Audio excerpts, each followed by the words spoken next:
Wisconsin. In 2004, I was attacked by my ex-husband, beaten with a baseball bat, stuffed into a snowfield garbage can, and left to die in a frozen storage shed in Illinois. Authorities estimated I was about an hour from death when they finally found me, and I lost the baby that I was carrying, and I lost all 10 of my toes. Since this attack, I have devoted myself to being an outspoken advocate for anti-domestic violence efforts and for victims' rights.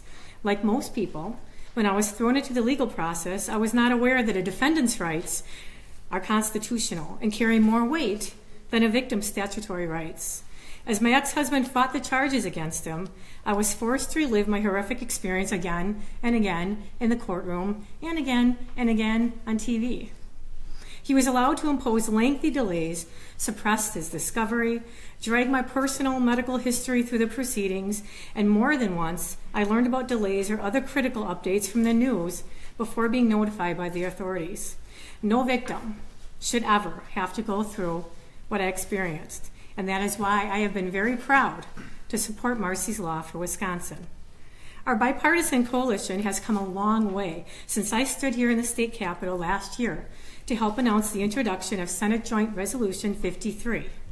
We have earned hundreds of prominent endorsements and passed first consideration in the legislature with broad bipartisan support, which we all know is a feat in itself.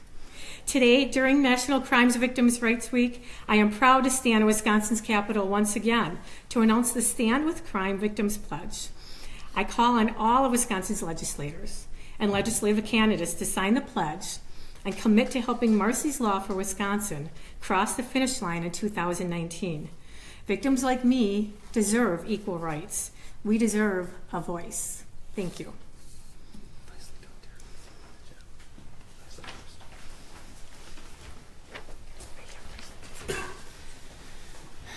My name is Kate Folliker, and I am the Dane County Chair for Marsy's Law. I'm a sexual assault survivor, and this is the first time I've ever publicly stated that out loud to others I don't personally know. When I hear the word rape, my chest is instantly filled with a pang of anxiety. My legs go into fight or flight adrenaline mode, and I struggle to keep my tears of anger at bay. It has been 27 years since I was sexually assaulted by 3 of my male cousins, and not a day goes by that my life is not defined by that act. But because of Marsy's Law, I am empowered to stand here before you today. And believe me, I have tried to prosecute my attackers through Wisconsin's existing laws. At age 7, I had no power to hold over my attackers, to keep them accountable. As an adult, I have struggled to navigate Wisconsin's legal system and found door after door closed on me. To this day, I still have not found justice, but I have found Marsy's Law. Marsy's Law for Wisconsin will strengthen the rights of crime victims to make sure that victims' rights are truly equal alongside the constitutional rights of the accused, nothing more and nothing less. It will give us a voice in this difficult legal process, which is a process we have been thrown into through no fault of our own. And more importantly, it will allow us to be heard.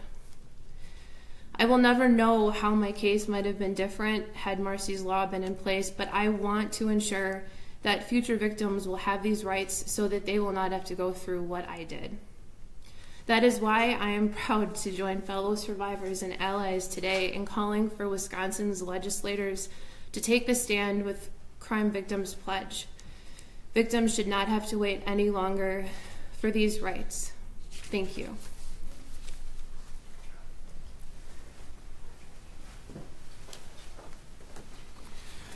Well, good afternoon. I'm Senator Weingard. I just want to thank you, everybody, for being here. I was in law enforcement for 30 years, so about 25 of those years was as an investigator, so I dealt with crimes and victims of crimes and offenders, of course. And then in 2000, I was hit head-on by a fleeing federal fugitive, which ended my law enforcement career, and now I was a victim of a crime, which ended my 30-year law enforcement career. My career was over, and the Lord put my feet on another path where I could use that experience in law enforcement to work in government and be involved in making our state a safer place so that victims have their rights protected also. This bill itself, while in itself it was difficult to explain what the difference is between constitutional law and state law. I think the Attorney General is probably going to talk a little bit about the fact of how we got there, but it's really important to understand that they're two different things.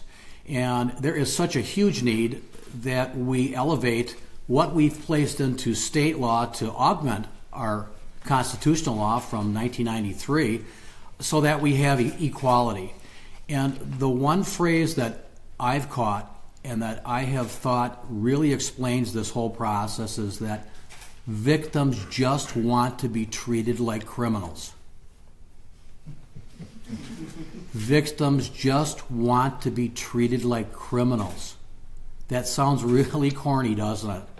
That we give more rights to the offenders than we do to the victims. So that's why there is so much importance in what this bill does and what this change to our Constitution will do. It will codify that in constitutional law. So it'll be a lot easier for judges to make a comparison in the same framework. And that's the goal of this. There's no other purpose than to make sure that our victims are treated with respect and dignity and that they have their ability to not be re-victimized. So with that, Senator Carpenter, you're next up. Sure. And thank you. Thanks.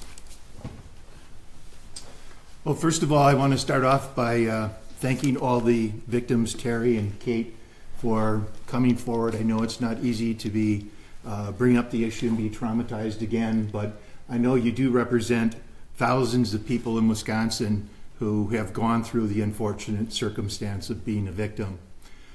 The issue before us is trying not to re-victimize the victim, and by having the constitutional amendment, I feel it's very important to demonstrate to people, and Wisconsin was one of the earlier states to have a criminal Bill of Rights in our statutes. But I think it's important to demonstrate and let the voters decide on the importance of letting people know that we care about the victims. It's the victims, it's their families, their friends. It affects a person for an entire lifetime. I've been a supporter of stronger drunk driving laws as Senator Wangard, hate crimes legislation, crimes against the elderly, and I consider this constitutional amendment about victims' rights putting in the Constitution as something that's an extension of that. And so I'm sorry that it has to be Groundhog's Day for many victims in Wisconsin, where they wake up and relive the same issue over and over again. And for most people, I don't know if it ever gets resolved. But I know as an elected official, we're not here forever. People will replace us. But the people that are elected this fall, I hope they can come out and say that they would be supportive of the constitutional amendment for victims' rights. My parents always told me you never go wrong doing the right thing. And so I think this constitutional amendment does that. And so I want to try and one-up my Senate colleague here and sign right in front of you. Good job. I should have thought of that. That's what's nice about going second. See how he called me out nicely, though. Yes, exactly. So with that, thank you very much, and thank you very much, Terry and Kate. Good job. So my name is Cody Horlocker. I'm the state representative for the 33rd District. I've actually pre-signed my... It's a stamp. It is not a stamp. And I would encourage all of my legislative colleagues as well as candidates looking to run this fall to take the pledge to support Marsy's law becoming constitutionally enshrined, because it is imperative for victims in the courtroom to know that we stand with them and to give them a voice. Now, I worked with Sheriff Picknell in my former job as a prosecutor for Walworth County, and having sat with victims both in conference rooms to explain the process as well as the courtroom, where oftentimes rules of evidentiary rulings can be complex and often difficult to take if you are the victim in the matter. And oftentimes you feel like the scales of justice are tipped a little bit more towards the criminal defendant. And it is imperative that we in the legislature stand with victims here and now and make sure that we get this done for them and ensure that Wisconsin remains at the forefront of giving victims their rights. In 1993, we led the way with the Victims' Bill of Rights, and today we are making good on that promise and continuing to move the ball forward and continuing to ensure that hopefully by this time next year, we will see a constitutional referendum put to the voters. Thank you.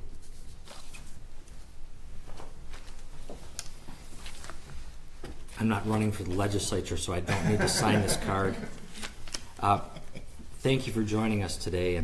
And you know, your Senator Weingard, you put it it's very poignant, the slogan that you announced, but I will say on behalf of the state's crime victim services community, we're not going to adopt that officially.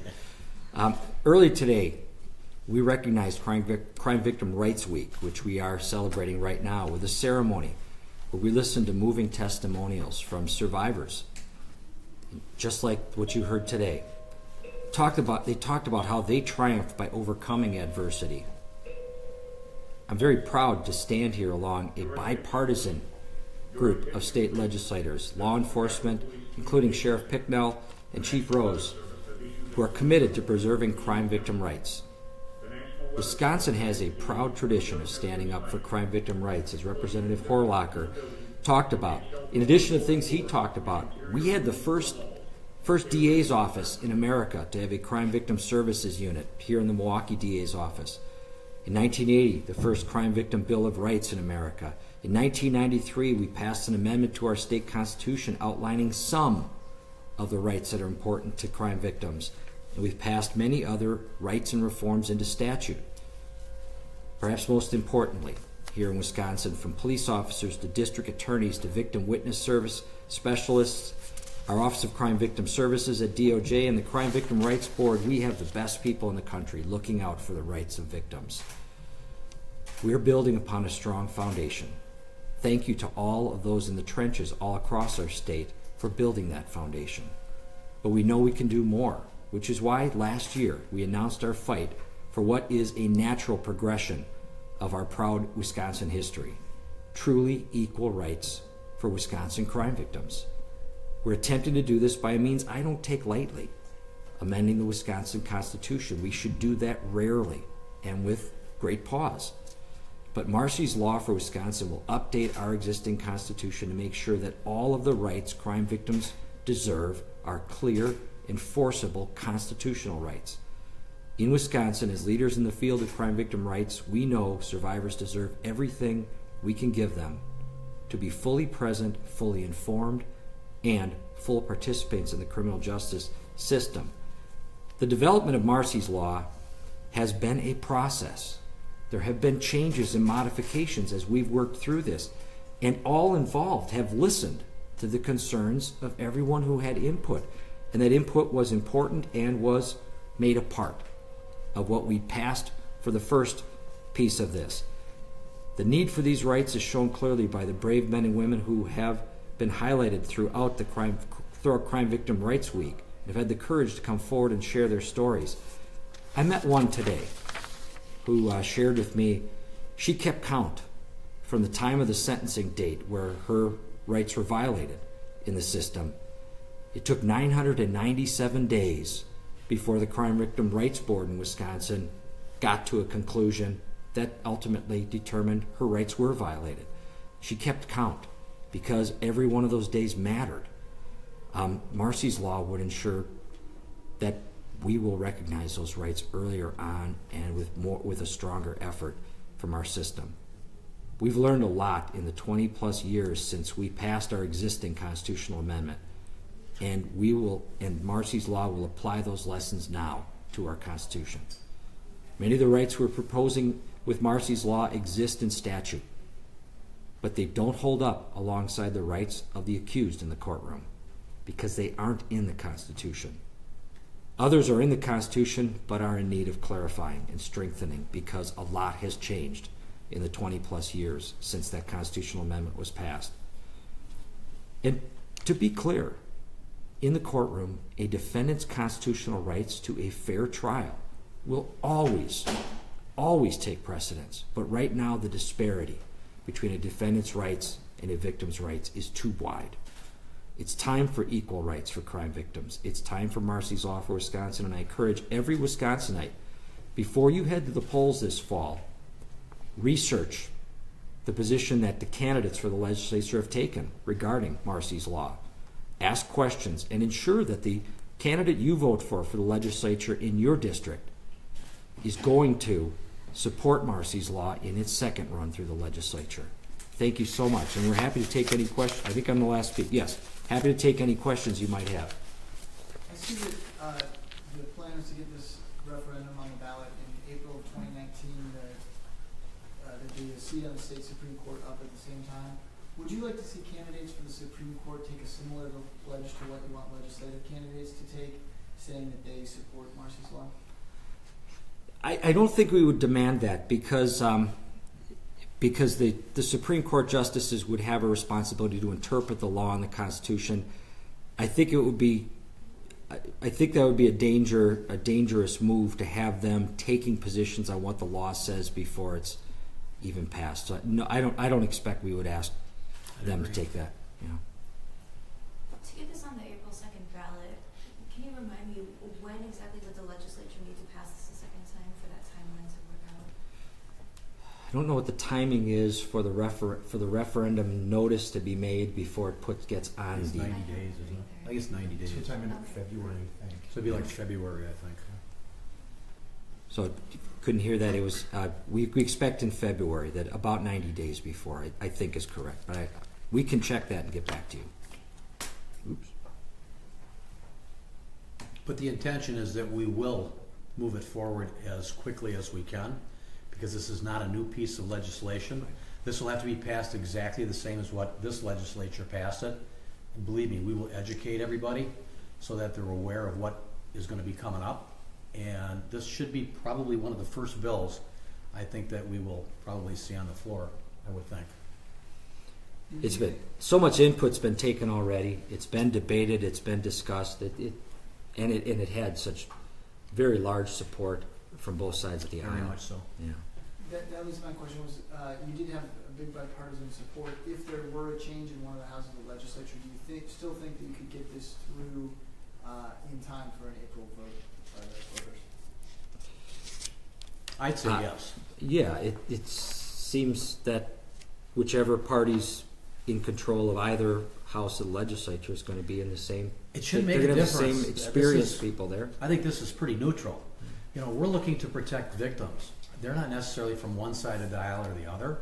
This is just to make it so it's a leveler playing field, so that victims have that recognition that they're not re-victimized time and time again. So from that standpoint, I would hope that, I mean, if something like that did happen where there was a change in houses, I don't think that's going to happen.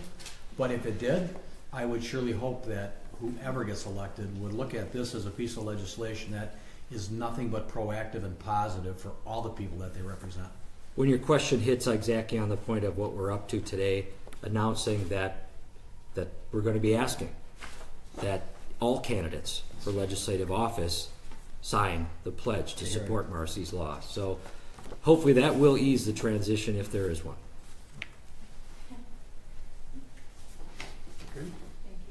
Thank you.